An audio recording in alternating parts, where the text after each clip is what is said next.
Good morning, everyone. It's Dr. Antonio again with the live Monday talk.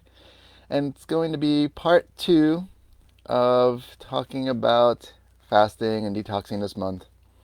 And so, first, I wanted to uh, suggest this disclaimer or preface this talk by saying, don't shoot the messenger. It's possible that some people, and I should have made this disclaimer last week with part one, it's possible that some people might be a little sensitive on this topic, especially people that are, marketing such things of fasting and detoxing and have these generalized protocols and programs and things like that. And so the disclaimer is don't shoot the messenger. Simply, this message and all the messages that I share are from an educational standpoint based on a system rooted in scientific examination studies and protocols that's been established for several thousands of years, which is Ayurveda. It has been very established, and its principles are being adapted around the globe because Ayurveda is a universal system, that the scientific principles can be managed and incorporated into every person, into every place in the world, because that's what Ayurveda is. It is a timeless science, it is a universal science, and therefore these teachings are, through me, are simply my experience and training based on this established science that I share with you, and in an offering of supporting community in health and well-being and delivering proper information that's been very established and grounded. And this newer age approach to fads, such as diets and fasting and detoxing and things like that, that have only been for several decades, really can't compare to the wisdom of the Ayurvedic system of science and medicine, thousands of years. And it's not meant to create a sense of duality or division in community. It's really the point is to really support community by giving proper information based on a science that's continuing to integrate into our society in the West here more and more each day. There's more of Ayurveda today than there was 5 years ago, 10 years ago, even 20 years ago. Substantially, it's growing. And not all of it's correct, but that's a whole different other story. The point of Ayurveda is to really help individuals to support their optimal wellness, the optimal wellness plan and well-being. So this information today as part of part two of understanding fads, or not even believing the fads and hype, but really understanding detoxing and fasting. What does it really mean?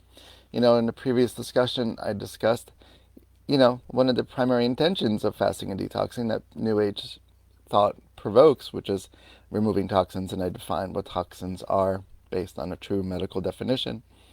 And therefore, in moving into the next level with proper utilization of the teachings of Ayurveda, it's important to understand a general concept or series of concepts in Ayurveda when we're discussing any person's wellness and well-being, whether they want to come in because they want to lose weight, or they want to gain weight, or they feel that there's some heaviness attributed towards food that's just not processing properly.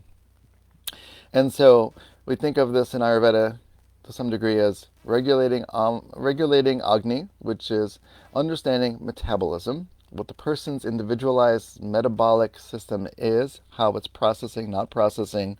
And during the summertime, I did a series of talks talking about Jirna Hara Lakshanas, which describes, based on Ayurvedic science, the signs and symptoms of proper digestion, improper digestion, overly eating, under eating, eating appropriately, and the input-output system as far as what comes in, what comes out, things like that. In Ayurveda, an Ayurvedic system, as an Ayurvedic doctor representing this system, it's important to understand that it's a very individualized approach. So again, this discounts the fact that there's a generalized approach to 30-day, 40-day, 60-day detoxing and fasting. If people that are implementing such programs do not understand the person's Agni, then that's going to start the problem. It might seem like short-term people are losing weight and feeling good, possibly, but long-term there's more harm that could be done.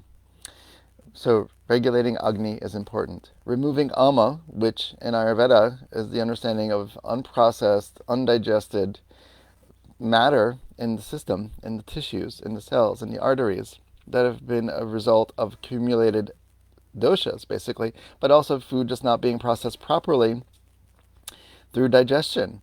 And again, everything defaults to digestion, because if digestion is working optimally, then there are significantly less issues in health and well-being, because Agni, the Jata Agni, which is rooted in the digestive system, the stomach, is meant to process food. And each constitution of Vata, Pitta, and Kapha, and the combinations of these doshas, will determine what the person's Agni is. And then in Ayurveda, we will see, is it optimally functioning for that person, or has it deviated in any way, shape, or form? And this is where we look at not only Ahara, which is diet, but Vihara, which is lifestyle, which contributes towards the malfunction or proper functioning of Agni. So that when Agni is properly functioning, there is no Ama present. Ama is not present in the body when Agni is processing everything, and all the tissues and cells go through their process of progression and tissue formation. So, regulating Agni, removing Ama, and rebuilding Ojas. So, when Agni is proper, then Ama is not present, and Ojas can generally be present and proper. And Ojas is the sense of immunity. It's one of the byproducts of proper digestion. When COVID first started, and I had discussed initially in April, this understanding of immunity, that there is no quick fix to immunity, that it takes a series of steps to build immunity. You can't just have a gunshot approach to going right for immunity and trying to rebuild it according to Ayurveda, because it has to go through the digestive system, through all the different systems, the respiratory system, the cardiovascular system, the lymphatic system, the neurological system, the immune system, all depend on what digestion is doing and not doing to receive the appropriate information, which comes from food. And, to a certain degree, in Ayurveda, we understand the senses, which can cause us to get aggravated because the senses are looking for things, smelling things, hearing things, tasting things, and feeling things. And when the mind goes into its mode of chaos and havoc, then it's hard to really stay focused, centered, and grounded. And then the digestive system will follow what the mind is doing. The body will follow what the mind is doing and not doing. This is the body-mind approach. And so understanding that immunity is a byproduct of proper digestion, and the more a person's eating properly and sleeping properly and exercising properly and regulating their days properly and managing their energies properly, so many things, there's so many components that add to the health and wellness and whole picture of who we are, which is what Ayurveda addresses with each individual, that immunity is one of those slivers of the pie that is fed into properly. So if it's being supported properly through all these things that I've just mentioned, then immunity is higher. And when there is presence of Ama, that means Agni is compromised and Ojas can be compromised. When Agni is not compromised, then Ama is not present, and Ojas in general tends to be very homeostatic and supportive in that individual, because each person's constitution has their own version of what the immune system is, which could be very strong, which could be very weak, which is based on inheritance, which is based on just so many different things. But there's an inherent understanding in Ayurveda when we address this through Vata, Pitta, and Kapha, and understanding the individual, to really seeing who they are. So it's hard to do a general approach, even for just 30 Vatas coming in the room, or 30 Pittas coming in the room, or 30 Kapha predominant people coming in the room.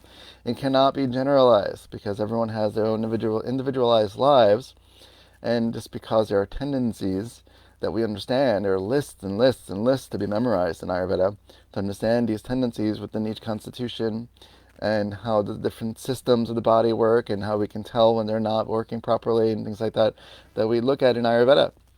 So it's much more complex than, hey, I run a studio or a nutritional program, and everyone's going to do a 40-day cleanse, and it's going to consist of whatever, monotonous sort of diet that is sort of created based on scientific wisdom of the West, where we think beets are great and celery is great, and we're going to do these for all these people, and we heard about this thing called triphala, so we're going to put this triphala in the diet too.